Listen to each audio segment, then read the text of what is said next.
primul rând, țineți picioarele depărtate și apoi dați așa, faceți elasticul normal. Ați prins?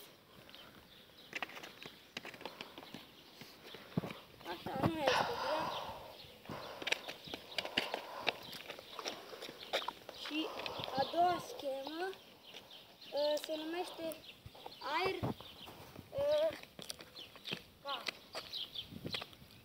aca. Primul pas, dați așa piciorul. Iar al doilea pas, aruncați mingea și dați pe lângă adversar. Să continuăm. Dați piciorul așa, prindeți mingea și dați pe lângă adversar. Nu mai arăt gata. Dați așa, prindeți mingea și dați pe lângă adversar. Oameni buni, să vă explic. Când săriți așa. Da? Cam atât cu videoclipul ăsta. Dacă v-a plăcut, nu uitați să dați like și să vă abonați. La revedere!